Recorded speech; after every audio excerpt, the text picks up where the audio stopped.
Je m'appelle Johan Bonin, je suis formateur en art oratoire auprès de l'association Voix Publique. On a été fondé il y a maintenant 4 ans de cela. On propose des temps de formation qui mêlent théâtre d'improvisation, théâtre classique et prise de parole en public. Et bien là, je suis également entrepreneur. Moi également, j'ai dû pitcher mes projets, mes formations pour toutes les personnes que j'ai pu rencontrer, que ce soit aussi bien des particuliers, des professionnels, des élus, des institutions différentes. Donc, je devais, moi aussi, venir devant ces personnes-là et être à la fois vendeur, à la fois parler correctement face à eux et être également synthétique, cohérent et structuré. Et à force, eh bien, on devient finalement maître dans une discipline que l'on a beaucoup pratiquée. Tout d'abord, il y a les fondamentaux de la prise de parole. C'est-à-dire, il faut d'abord se mettre en condition, à savoir le corps, être prêt physiquement à prendre la parole, pas être trop endormi, pas être trop ramolli. Après, il y a le regard et la concentration. Oublier sa journée, ses problèmes, tout ce qui nous entoure pour être vraiment focus sur l'instant présent. Et enfin, la voix et les fondamentaux de la voix, à savoir l'articulation, le ton et le volume.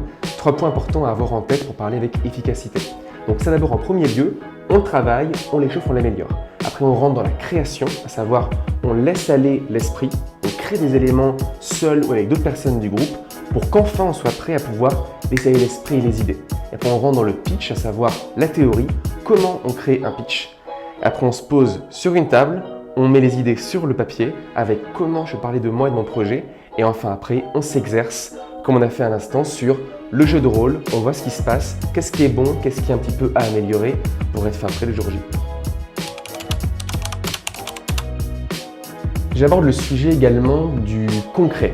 On a vu d'ailleurs encore une fois à l'instant le rapport au concret et à l'illustration.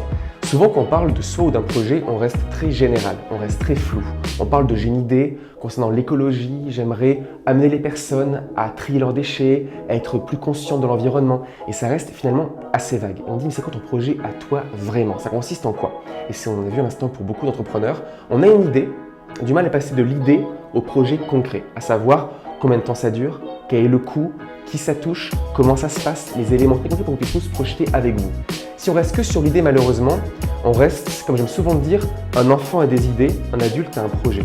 C'est qu'il faut aussi passer de l'étape qui est finalement assez rassurante de j'ai une idée qui me plaît beaucoup, qui me tient à cœur, ok, et dans le monde réel, ça donne quoi? Il faut parler de local, d'argent, de moyens, de choses améliorées, de formations à devoir avoir avant de le faire, et ça, il faut en parler aussi durant le pitch. Oser dire à des personnes devant soi, et ensuite, là, actuellement, il manque ça, j'en ai conscience, je vais le faire dans quelques mois, quelques années, pour à la fin réussir à être viable sur la durée.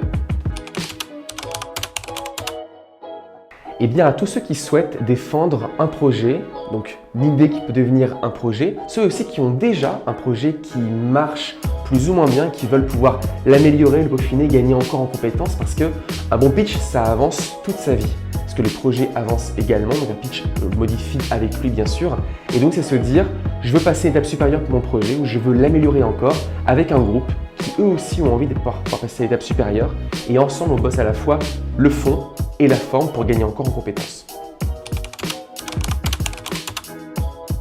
Du tout, justement. Je suis aussi partisan du fait de dire, on peut tous parler plus ou moins à l'oral. Le but c'est vraiment de se dire, je viens ici et je vais à mon niveau gagner un peu d'aisance ou bien beaucoup d'aisance. Au moins on vient, on travaille ensemble et à la fin, si au moins j'ai pu gagner 5%, c'est déjà une super chose. Tout le long, c'est participatif. Tout le long, quand j'explique un jeu, d'abord j'explique pourquoi est-ce qu'on le fait. Et durant tout le jeu, si on veut savoir pourquoi on fait ça, à quoi ça sert, évidemment, constamment, on pose des questions.